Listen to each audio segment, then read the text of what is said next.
Yo, what's up, everybody? If you haven't heard about Anchor, let me tell you, this is one of the easiest ways to make a podcast. First of all, it's free. Second of all, there's creation tools that allow you to record and edit the podcast right from your phone or computer.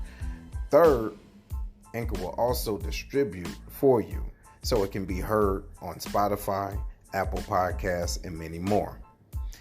Then you can also make money from the podcast with no minimum listenership. It's everything you need to make a podcast in one place. So download the free Anchor app or go to anchor.fm to get started. Trust me, you won't be disappointed. Later.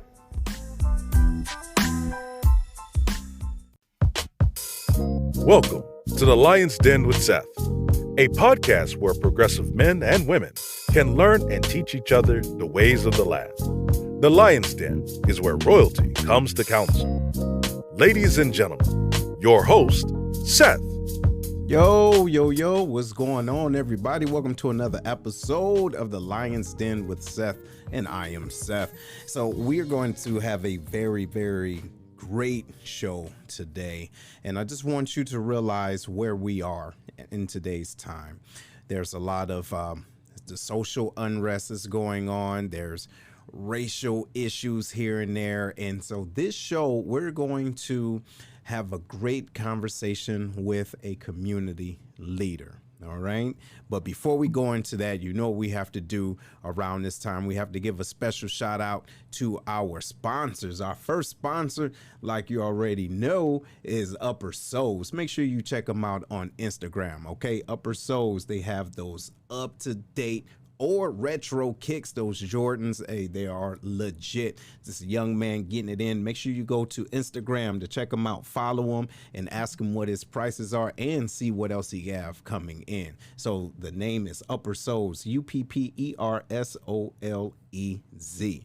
Right on. So make sure you check him out. And also, last week, we had a great host on, not a great host, but our guest, Miss Tracy Brown, and she has credit repair down to a math, right, and science. So make sure you look out and check her out. Her number is 560-3687. Anything that you want to know, credit.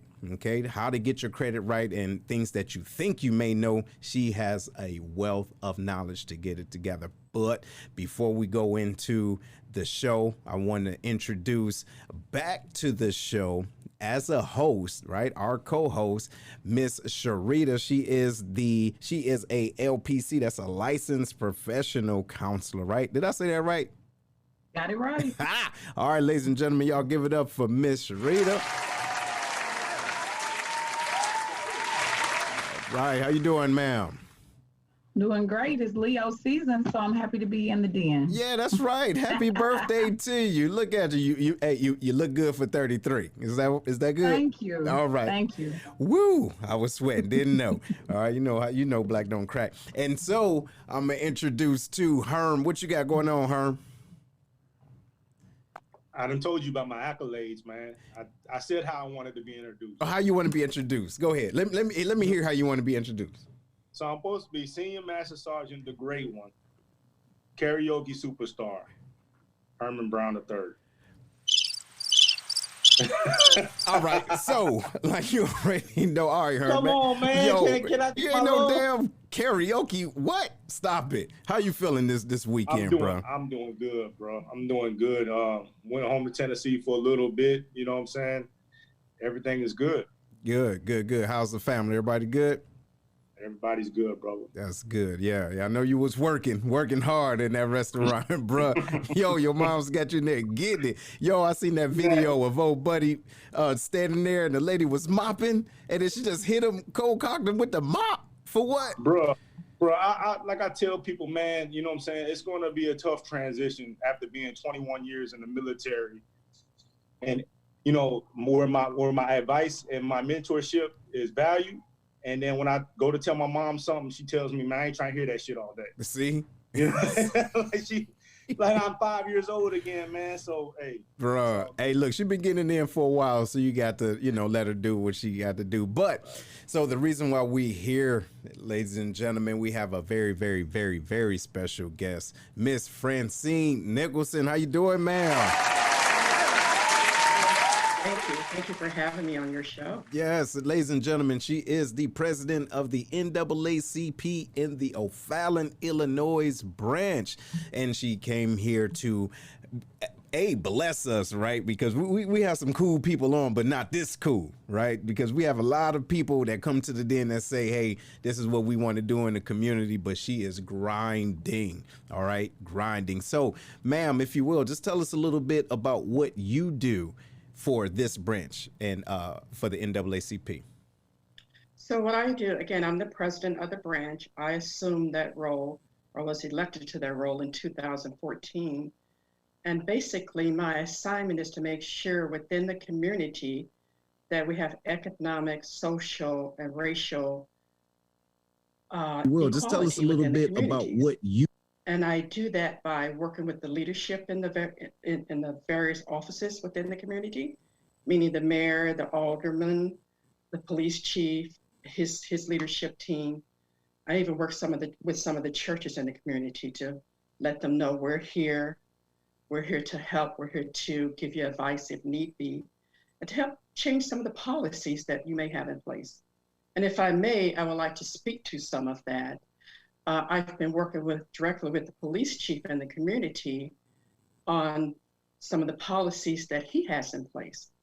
And so most people may not realize back in 2014, the Illinois Chiefs of Police and the NAACP state came together after Michael Brown's death to try to bridge the gap between the mistrust of the Black community and the police department. And so they worked on that diligently. And in 2018, they released what is called 10 shared principles. And those are principles that they use to help incorporate in policing. And I'm just going to read one of the principles, which you would think would be very common sense, but in some communities it isn't. And the first principle is we value the life of every person and consider life to be the highest value. Now, if that were the case for all police departments. Wait. Are you saying that has to be implemented? Apparently, George Floyd, let's talk about him. They do not have these 10 shared principles. It's very common sense. You would think that everybody would have this incorporated in their policies, but they do not. Common sense ain't common, and that's horrible. That is horrible. After this, we signed the 10 shared principle, the mayor, police chief, and I, proclamation of the city. But it wasn't just enough to sign those principles. How do those principles incorporate with your policies? So we've been working together, implementing these principles within the policies that you give to your police officers. The intention was to bring this to the community back in March. Unfortunately, that didn't happen because of COVID. But at some point, we will bring this to the community and let them know this is what we've been working on. Okay. Well, thank you. Thank you for that. And before we go into the questions, because I know Herman, Miss Sharita, she got some questions. I want to say a special shout out to everyone that's watching right now. Thank y'all.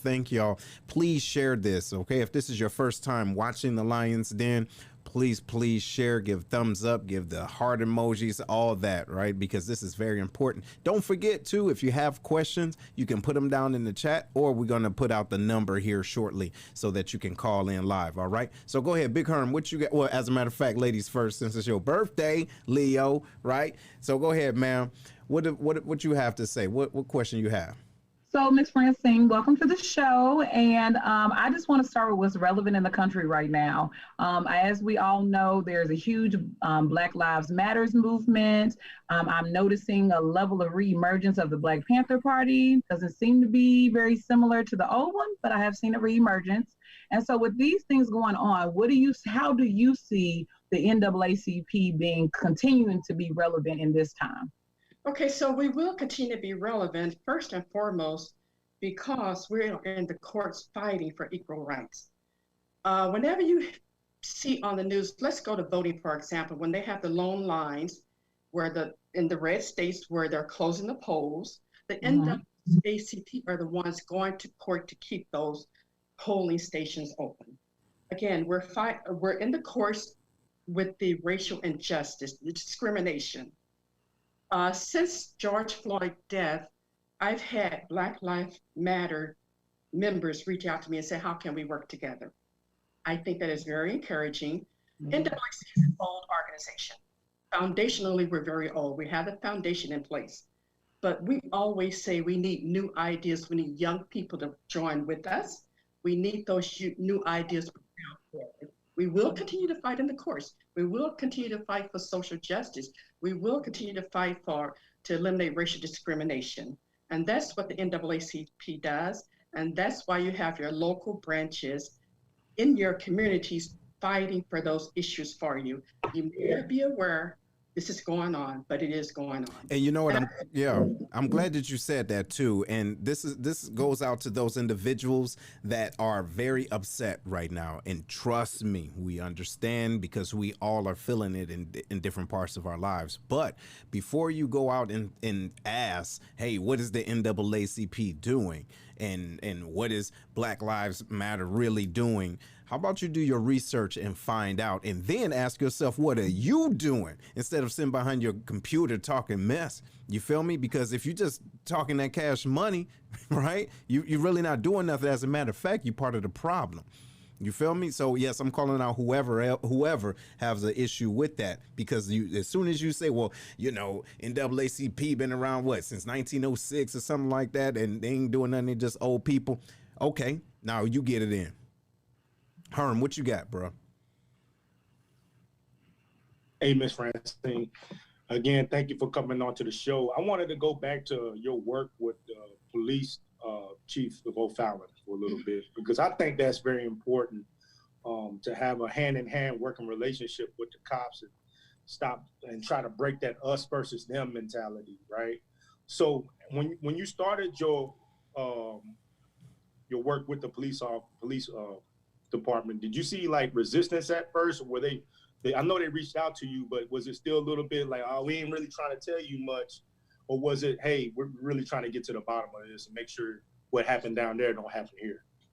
Initially, when I started working with the police department was in 2014. And at that time, the police chief did not think that there were any racial issues in Fairview Heights. Okay, because let's think about this. You're surrounded by people who look like you.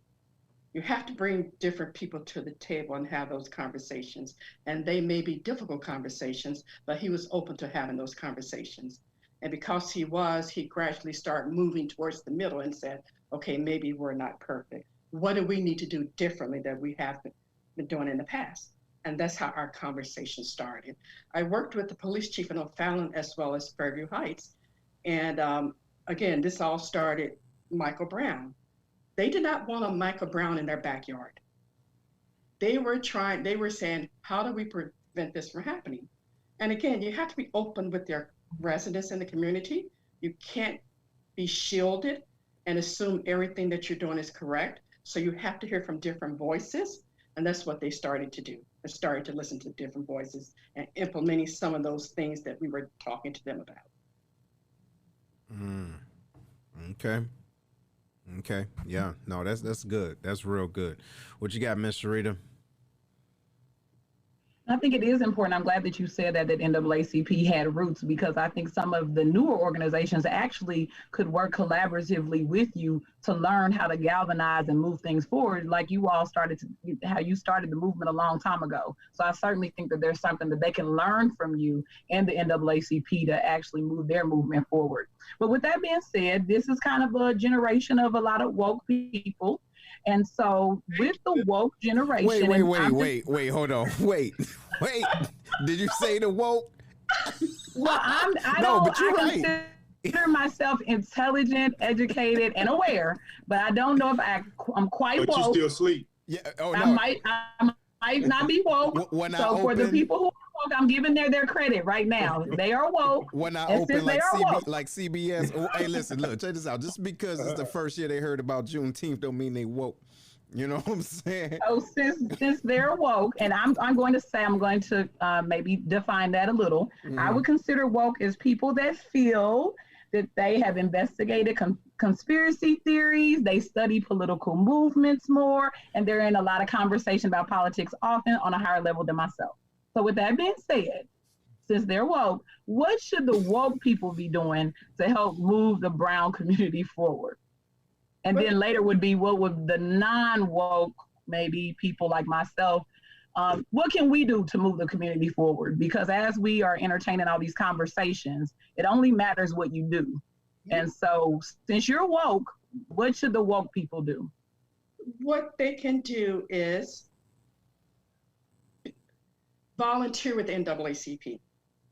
And I say that because, again, we're in the community. We're all over the place. We need people to attend board meetings.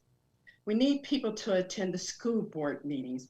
We need people to attend the town hall meetings. When the mayor meets with the council, we need people in those rooms so that you understand the decisions that are being made without you there. And once you understand it and hear what's being said, then come back and then let's strategize and see what we can do differently. But if you don't know, and if you're not in that room, you don't know. So maybe step off of social media conversations and physically be present in the movement. Correct. Message. So I just want everybody to know that. And so we're hearing it. Yeah, shot fired. Yeah, shots fired. Yeah, to anybody that can't dig it. But listen, Miss Francine, got a question from the audience. So are there common platforms for each local branch, or are there general platforms that work in tandem nationally? Okay, so we get our directives from national and state. So we're all working towards the same platform, and it can change depending on what's going on in your community. But we're all one NAACP working towards the same goal, which is to help eliminate racial discrimination in any shape, form, or fashion we can. But again, it depends on your community, what's going on in your community, and how you can make those changes within your community. Okay. So I suggest wherever you live, reach out to your local NAACP branch and ask them those questions. And a question, and I'll get you in 1 second, ma'am, but how is the NAACP funded? Because I know that there are individuals that feel away when it's about their money and what people say they're going to do with the money versus what they actually do with it. So how is the money funded, or NAACP funded? The local branches are funded through membership. So anyone that joins the NAACP, you pay a membership fee. We send a portion of that to national, and we keep a portion. What we do with our portion is to make sure we're viable and running. For example, we're doing a lot of Zoom calls. We need to be able to pay for that. So we can pay our annual membership subscription through those funds, through your membership. Social media, those type of things. When we're hosting events, the money that you pay for your membership it's taking care of it that way. National, again, portion of the membership goes to national. They get grants, of course, and they get, they hold banquets. They get funding from donors, and that's how they operate, and that's how we operate. Okay. I'm a volunteer. I don't get paid for this. So what I do is volunteer. Okay. All right. That makes sense. Well, look, before we go into another question, all right, give me 1 second, Miss Sharita, because I know you got one hot and ready. Look at her. She ready to go. No, I was actually just going to build on what she already talked about. Okay, so. Well, look, we're going to put a pin in it real quick because, Miss Francine, if you didn't know anything about this side of Belleville, you need to go and check out Kevlar's Grill, all right? Look at those rib tips and shrimps and chicken is good. So check out Kevlar's Grill, ladies and gentlemen. They have they do catering as well, but make sure you contact them. Their number is 618-416-5700. They're right outside the back gate of Scott Air Force Base inside of the Scott VFW. All right, they have Grubhub, and the food is outstanding. 25-mile radius. Okay, and next we also have Miss Monique Slater. She is a realtor that you can trust, and her team, even though they're based down in San Antonio, her and her team has got it down to a science where they can help you to get a house within 6 hours. So if you're in the San Antonio area, or you want to go to San Antonio, or you have orders there, or you just looking for a home, she can help you out. Her number is 210-237-7268. All right, right on, right on. All right, go ahead, Mr. Rita. So just adding on to the question that was asked by the person, do you meet with other NAACPs in regional groups? So I know that you're in O'Fallon, but some of us are in St. Louis City, St. Louis County. I don't know if those branches are all separate. And when they are, do they ever get together as local community NAACPs kind of within a certain radius to kind of collaborate on how to support the city? So we meet quarterly. Illinois does. The Illinois branches meet quarterly for our quarterly meeting, and we're updated on things that are going on within the various communities. We also have a monthly president's call. So all the presidents gets on the call monthly. We discuss what's going on within our communities. We get advice from our state president, who is Teresa Haley. We get information that she has from the national. So we're informed. Within this community, we have Edwardsville, George Cunningham, East St. Louis, Stanley Franklin. So the three of us stay in communication constantly because we're so closely tied. We want to make sure that we're educated and informing each other on what's going on. Okay. Right on. What you got, Herm? So we kind of talked about the NAACP, but we didn't really talk directly about the NAACP. We didn't even say what it stood for. You know what I mean? We're just assuming everybody that's listening knows, right? So if you could, Ms. Francine, talk directly about the NAACP. What is like the mission and goals for the NAACP, and what does it actually mean? Because there are some people like Herman that may think that it's a rap group. Okay, that's what he said. I thought it was a music group at first, so I didn't know. You know what I mean? So that's look, a joke, y'all. No, it ain't. Cancel his ass. Okay, because look, I need him to hold on to his darker side. All right, hold on to his dark side. Go ahead, Ms. Francine. So the NAACP stands for National Association for the Advancement of Colored People. So that's what the initials stand for. Our mission statement, and I'll read this to you. The mission statement is to ensure the political, educational, social, and economic equality of all citizens, to achieve equality of rights and eliminate race prejudice among the citizens of the United States, to remove all barriers of racial discrimination through democratic processes, and on, to educate persons as to their constitutional rights, and to take all lawful action to secure the exercise and other action consistent with the NAACP Articles of Incorporation. If you go to the website naacp.org, all this is listed. They have a lot of information on there that you can get and go into more detail than I can go into at this particular time. But the information is out for you to review and look at. That's good. naacp.org. Yes, thank you for that. And ladies and gentlemen, if there's any other information that you don't have and you're not in this local area, like she said, I just want to make sure we re-emphasize that. Please do your research. Hey, so Miss Francine, got a question. It's a little off topic, and you can speak on it if you want to, if you can. But how do you feel about the current administration and what is being put into place to help individuals to vote, to help them to vote? So if you can say how you feel, Miss Francine, not the president of the NAACP, if it don't get you in trouble, right? We don't want you getting impeached, right, for saying something crazy. But we still want to know, what you think and how we're helping the community out. So the mission of the NAACP is to fight and end racial hatred. The current occupant of the White House does not adhere by that. His motto is to incite racial tensions. Okay. The NAACP, our goal is for voter engagement. We're going to encourage people to vote. The national branch, and if you go to the website, you'll see that we're asking for volunteers. And what that does, if you sign up as a volunteer, they will send you a list of 10 individuals within a 2 to 3 mile radius of where you live. they're going to ask you to call those individuals or text those individuals to ask them if they would vote. They will give you a script, of course, and ask them if they would vote in this election. What we, the local branch, is going to do, we're going to we have a database we can go into. We're going to get a list of individuals who are not registered to vote. And unfortunately, there are a lot of those individuals. And we're going to reach out to those individuals and encourage them to vote. And if we have to go knock on their door, not that we want to, if they allow us to come and knock on their door, we're going to take a voter registration card with us and register them to vote at that time. But again, it's not enough to register to vote. We have to go out and vote. And vote. Right. So it's almost like, listen, here's the water. We can't make you drink it. Seriously.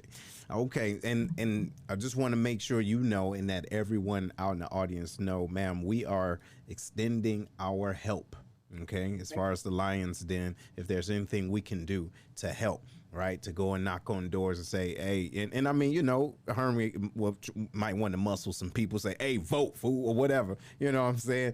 But whatever the case it is, though, but we seriously do want to help, anything that we can do. And I know we talked about it before, but just want to make sure that that you know that offer still stands. Miss Sharita, what you got, ma'am? So with that being said about our president, I wanted to know, what do you think our Caucasian brothers and sisters, you know, brothers from another mother, sisters from another mister, what can they do to support the movement? Because as we know, history shows the movement did not move forward just from brown people. There were people that walked alongside of us, who stood and helped move things forward. So what would you say that they can do, those of them who really want to support us in this movement? How can they support it? Again, I would advise them also to get out and get people registered to vote. If you're a deputy registrar, that goes a long way. If not, let me know. I can help you to become a deputy registrar. And that means anybody that you see, when the restaurants were open, I would take the cards with me, voter registration cards with me, and ask the waitresses, are you registered to vote? If not, would you register? So be involved, be engaged in that. Also, I suggest to our white brothers and sisters, talk to your friends and your family members and people that look like you. Talk to them about the issues that are going on. We all have implicit biases. Talk to them about those and see how you can, I don't want to use the word sway, but if any way you can make them understand the importance of this election. It's not only impacting Black and brown people, it will impact you also as a white individual. Wow. Yeah, that's deep. And I think people fail to realize that it's a lot of smoke and mirrors, but it's like we're in the same building, maybe different floors, but we're in the same building. And it's unfortunate that we have to have those type of conversations because folks feel as though they're immune to what's really happening. Right? Herm, what you got, brother? So, man, we talked a little bit off air about it. So in the Black community, you know, the high 90s, we normally vote on the Democratic side. And when you look at the Black communities, especially in inner cities, they're always behind. You know, we rarely see like changes move coming fast enough. What is the importance of voting if our results are not coming? Are we looking at it the wrong way? Is there other things we should be looking at? Okay, so what we tend to do is vote every 4 years in the federal election. It's very important that we vote in the local election. Decisions are being made on the local level, and those decisions are being made by the city you live within. And with these surrounding communities, and I'm going to call out Belleville, O'Fallon, Fairview Heights, the decisions are being made not by the mayor, but by the aldermen. So they vote on the policies within those cities. So what we need to do, we as a people need to start running for aldermen. We need to be sitting at that table. We need to be helping making those decisions that are driving our communities. Now the mayor can only vote in case of a tie. Once those policies are implemented, the city administrator, he's the one that makes sure those policies they voted on flow throughout the community. So how does the city administrator get his job? The mayor appoints that individual. How does the police chief get his job? The mayor appoints that individual. We have to become better educated. We have to attend the automatic board meetings.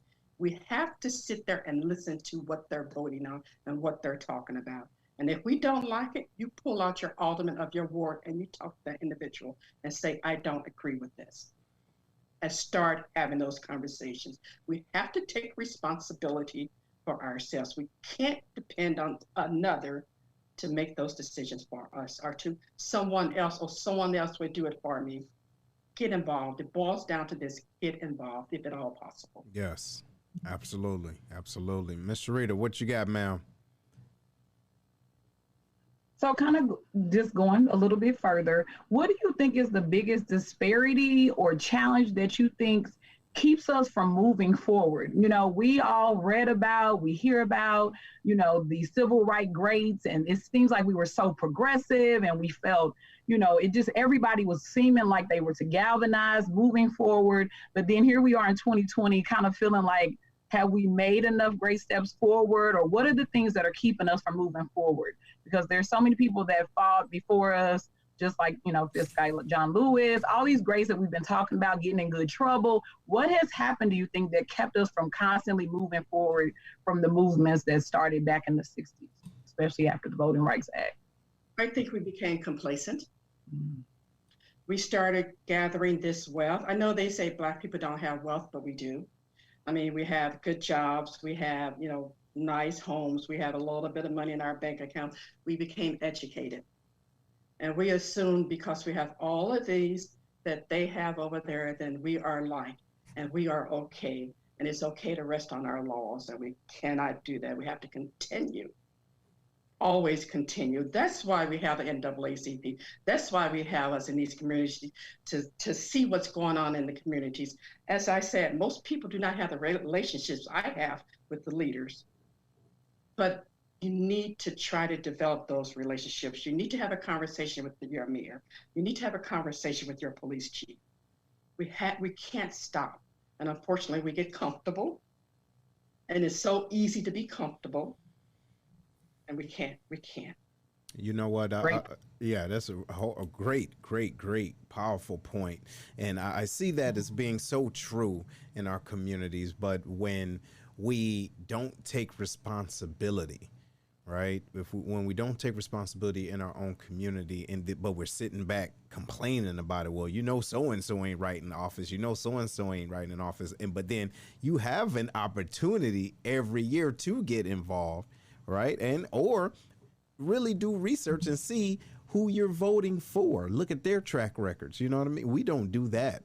First of all, we talk about everybody that gets in office, but you don't even look and see who's getting into office, and then until it hits you, right? Until it affects you or in your backyard, now you got a problem with it. Big Harm, what you got, bro? So I really liked how you said you'll take registration cards and talk to like waitresses and waiters about, hey, you registered to vote, and get them registered to vote. So going a little bit further on that, like for these people that have no idea what this process looks like, or, you know, what an alderman is, where do you suggest that, you know, they find out that information? Like, where can they go to get a, you know, like a little overview of where should they start first? Interesting you say that. So my branch is starting in September. We're going to host a Facebook Live page or a Zoom webinar, probably 15 to 20 minutes, then we're going to start educating people. So we're going to go out there and say, you know, this candidate is, well, we can't do that. We can't talk about the candidates, but we're going to let them know early voting, the dates, where to go to get the forms, you know, those type of things. We're going to start, we can have a list of the candidates. We're going to let them know those candidates. We're going to inform people before you go and vote, pull down a sample ballot so you know what you're voting for. Because there may be things on the ballot that you're not aware of until you walk up to that polling place. So what we're going to do is start educating people. We're going to ask you to call in with your questions. We're going to start this in mid-September to gear people towards that November 3rd election date.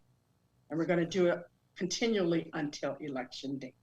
Nice. We have to be informed. Good. And if you have a question, ask that question. We're going to answer that question for you. And I'm going to have my My political chair run this program along with his assistant political chair. I'm going to let them handle this, and I'm going to step aside because they are empowered to do what I do, but with a different title.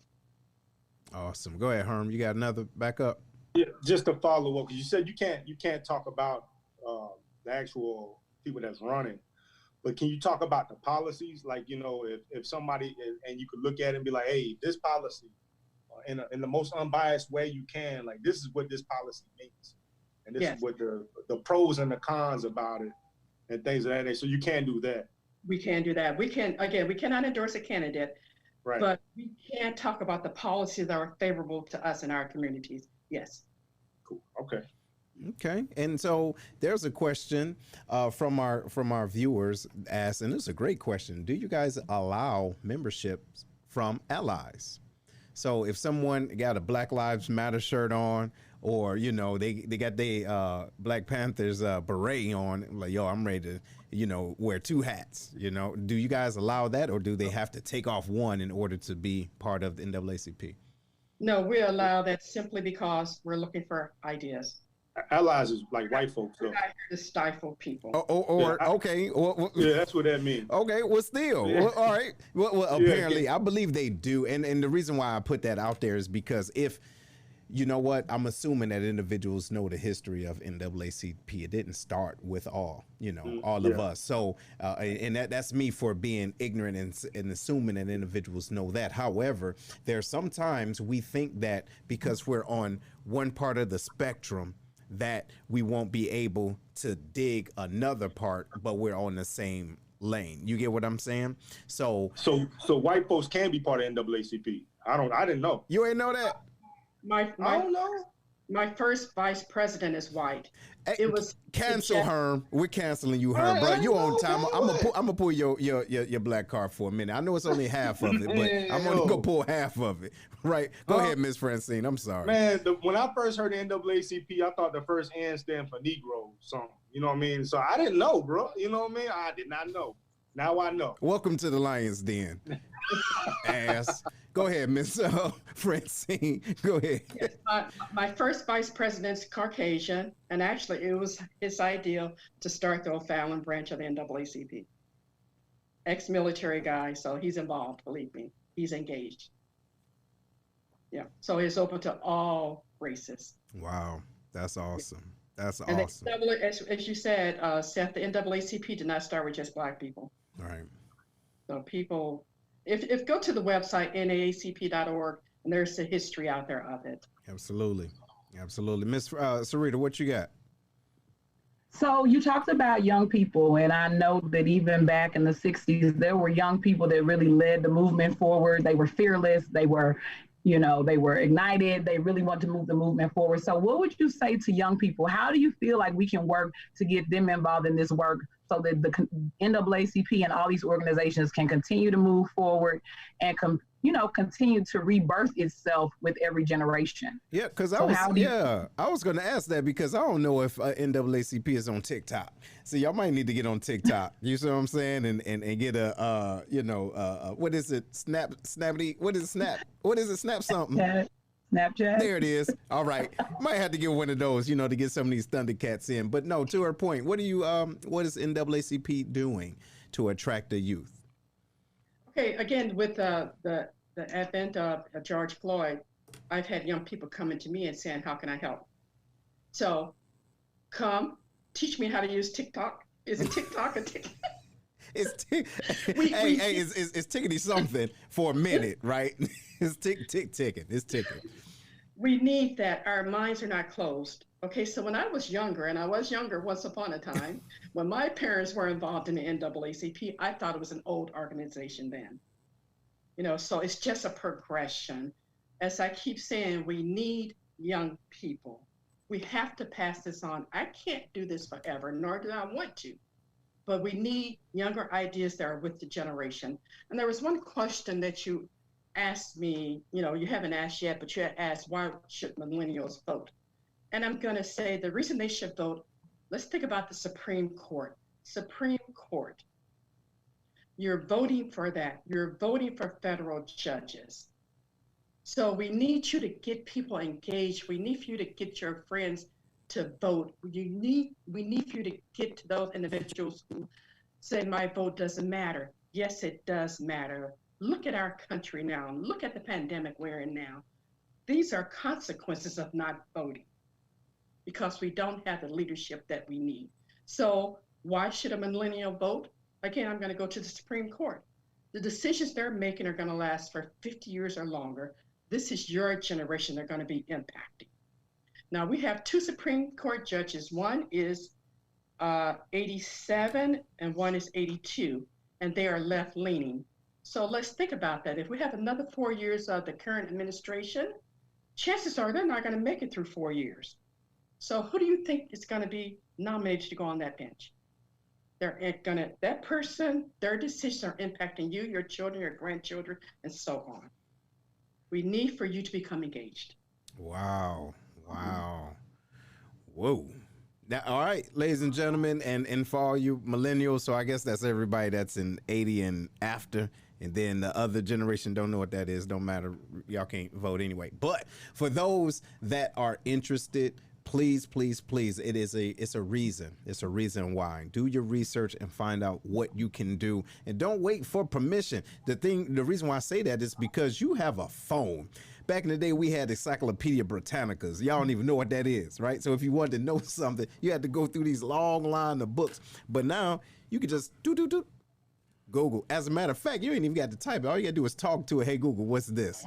You feel me? So don't become so mentally lazy that you need someone to force something down your throat. If you feel it in your heart, do the research. It's there waiting for you to get it in. Like she said, she's not going to do this forever, and she shouldn't have to.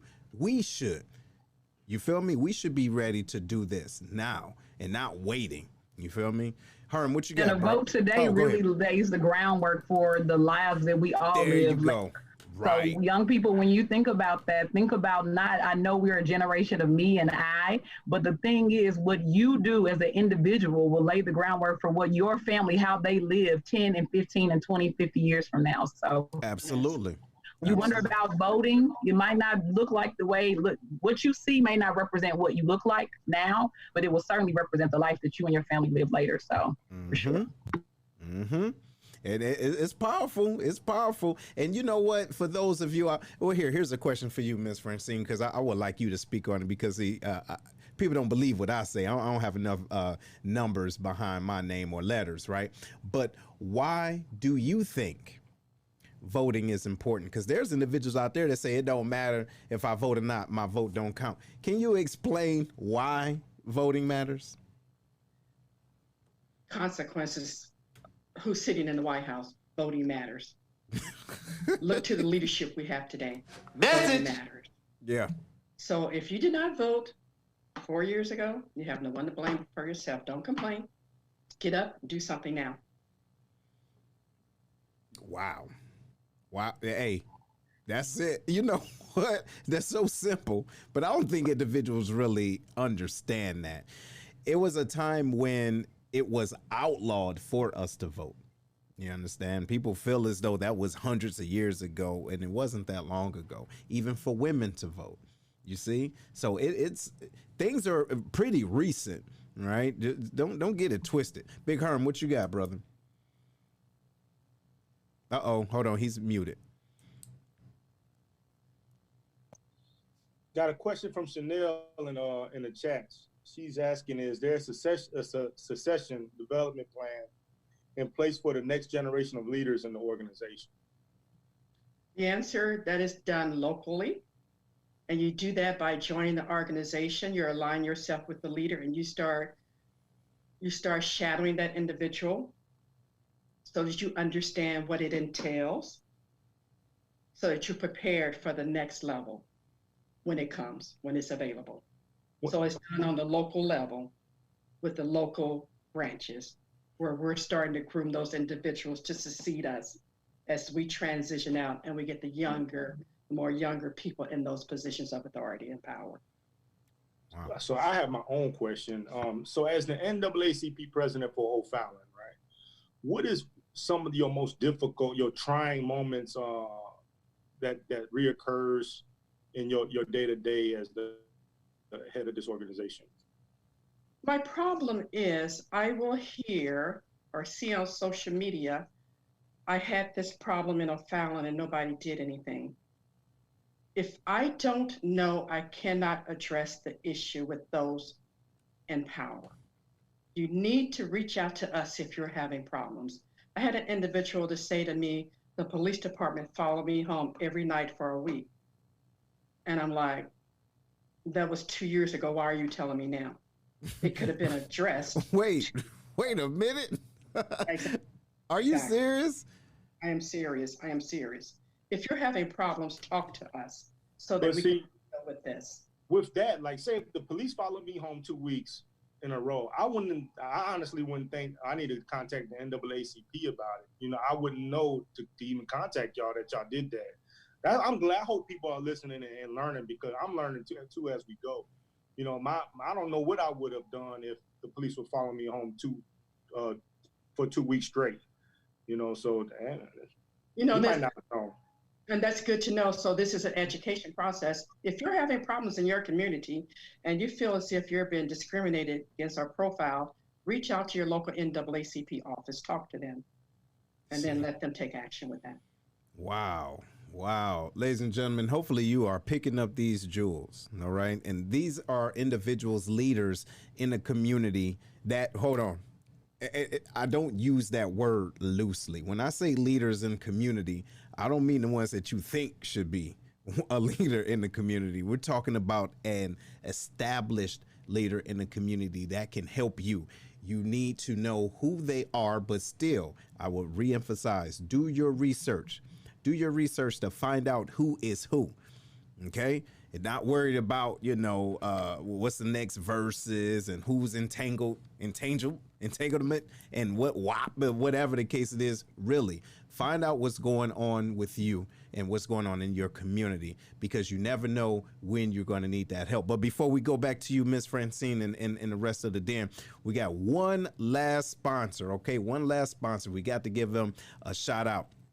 So we're talking about medical coding and billing training. If you are interested in learning a new medical trade, I highly suggest that you give Miss Yvonne a call. Her number is 618-825-8173. And especially this coming up Thursday on the 13th, right? 13th, they still have slots available. And if you don't have enough money, she can help you out with finances. But once you finish this course, you can go into medical facilities all over the US, and it's digital, right? So you can do all this training virtual. You don't have to leave your home to get this in, all right? So make sure you give them a call. It's the Physicians Management Services. Again, the number is 618-825-8173. Give Yvonne a call and let her know that you saw her and heard us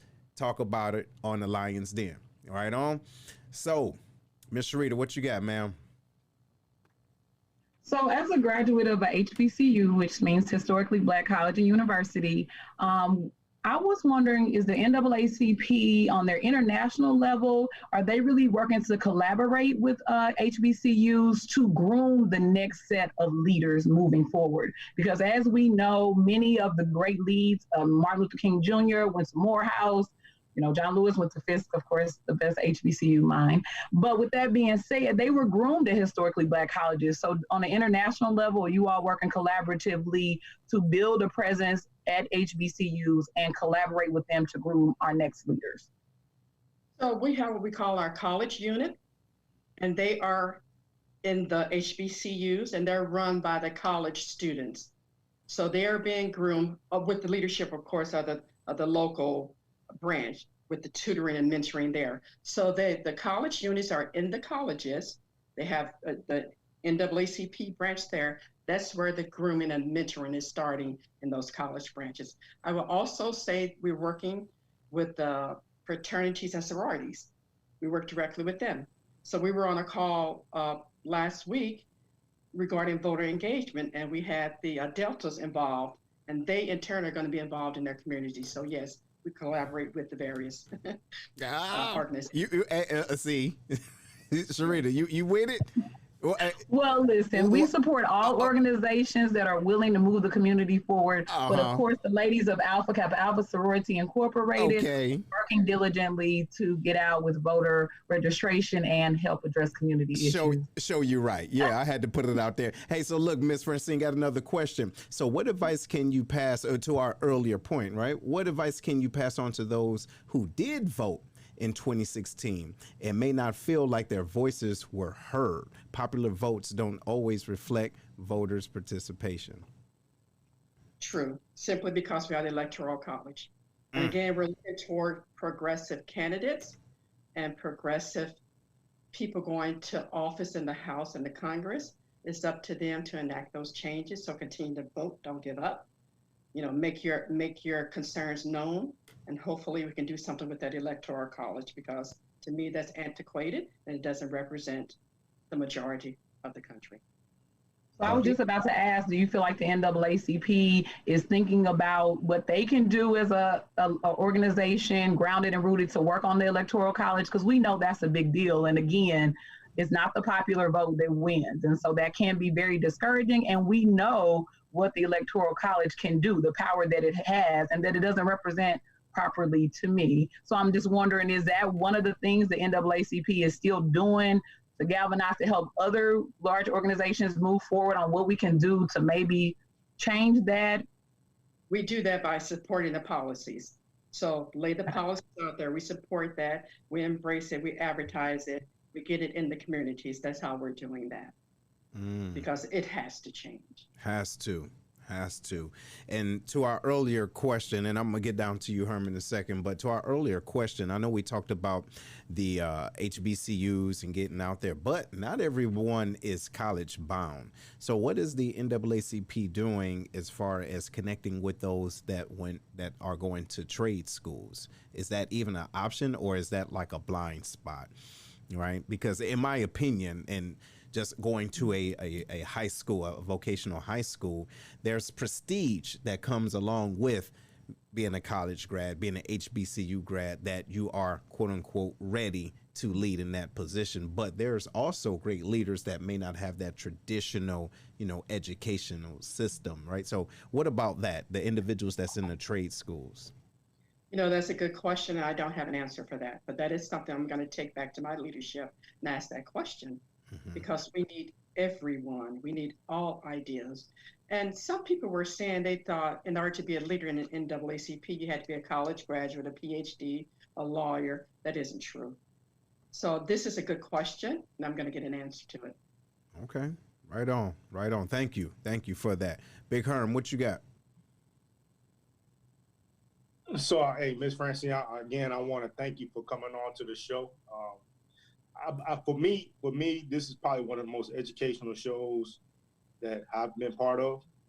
I knew about the NAACP, but not really in depth. So again, I would have never thought to call the NAACP if the cops are following me home, or I wouldn't know what to call them for, really. So I'm glad that we had this show, because now that's in my informational toolbox that I can pass on to other people as well. And that's what we do this show for, to get the information out to other folks that might not know, hey, what does these people do? What do they do? We've heard about them before, but what do they really do actually? So these listeners, I hope you are sharing this information, sharing this live stream to get that information out there. And also, Seth just volunteered me to do knocking on people's door to get people to vote. He's always volunteering me without telling me nothing, you know what I mean? But if that's what it takes, I'll be more than happy to help.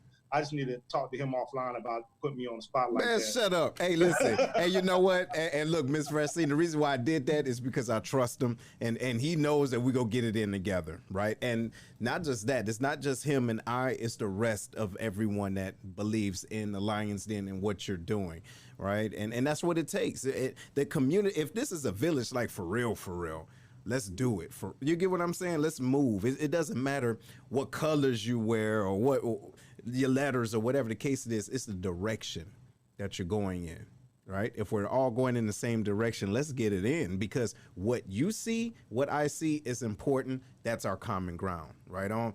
Mr. Rita, what you got, ma'am? Any final words? First, I just wanted to say that I think it's great that you came on. It certainly just inspires me to know that the work is still going on. I know I joined the NAACP on a college level, but it doesn't matter what you pursue as your education. We all can serve, and we all have a stage to do the work to move our community forward. And so I would challenge anybody who started these smaller organizations or these new generation organizations to align with the NAACP and our roots, because they did it well and they really did the work that got us where we are here today. So if you're a part of a new organization or created something, align with the people that already have roots in the community. So thank you for having me on the show. And Ms. Francine, we appreciate what you do for the community. Most definitely. Most definitely. And ma'am, is there anything that you would like to let our audience know? Or, as a matter of fact, let's talk about the 13th. Let's talk about August 13th. Okay, so on August 13th, we're going to have what we call a listening campaign. And what this consists of, it will be a Zoom call. The police chief, his leadership team, again, after George Floyd's death, he reached out to me and said, what can we do? What can we, the police department, do? There is a distrust between the community of color and the police department. What are we doing anything wrong? Can we do something different? This is an opportunity for them to listen to you as a Black person. You know, as I said earlier, Black men are perceived different. So you have a different thought or a mindset than say So what I could say to him would be different than what you may say to him. This is an opportunity for him to listen to you, to hear your heart.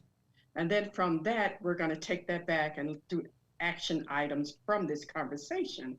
So I encourage anyone who has any comment, who have had any interaction with the police department, it doesn't have to be O'Fallon, it could be any police department, any concerns you may have, please join us on this Zoom call. So in order to get the credentials, email me at O'Fallon, NAACP@gmail.com. and I will send you the credentials. But we hope to have you on the call. We hope to hear from you. This is an opportunity for you to speak out, for you to be heard. So I ask you to join us on this call.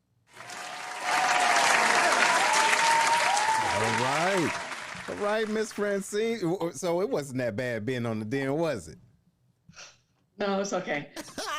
You guys were pretty good to me. Told you. It's no big deal. You know, we get it in. But, ladies and gentlemen, I do want to let you know that whatever you're doing right now, whatever you feel, if you have if you want to know what you can do, if you want to know who to communicate with or whatever, I ask you to look and search, right? Seeking you shall find. The information is out there. Not just that, it's been around since 1906, so it's kind of been out there. Now the question is, what are you going to do with the information? Okay, what are you going to do with that information? And it does not matter your economic status, your intellectual status. If you want to be a part of the change, you have to take that step as well. All right, you have to take that step as well. So I want to thank Miss Sharita for coming on, ma'am. Thank you, ma'am. Miss birthday girl. All right, another shout out to birthdays out there, Miss Crystal. Happy birthday to you, and also Miss Francine. Thank you again, ma'am, for coming on to the den. Okay, and listen, anybody else, y'all could have been anywhere, but you happen to be here with us. So make sure you check us out next week. Right here on the Lion's Den. We're going to do it again, and just harder and harder. And yes, Herm is going to be knocking on your door. So if you're not registered to vote, see what you can do to vote in your local administration, or not local administration, but, you know, find out what you have to do in your local area. Okay. And that's all we have. Take it easy. We hope you enjoyed today's show. Make sure to listen to the show on Google Podcasts, Spotify, Breaker, and Radio Public, where you can subscribe, or via RSS, so you'll never miss a show. While you're at it, if you like or dislike this episode, we'd appreciate your feedback on Facebook at www.facebook.com/LionsCast. Check out the book, The Black Collar Mindset, The Art of Strategic Thinking, on Amazon, or www.theblackcollarmindset.com, a manual to maneuver through life strategically by holding yourself accountable. Tune in next week for another episode of The Lion's Den with Seth.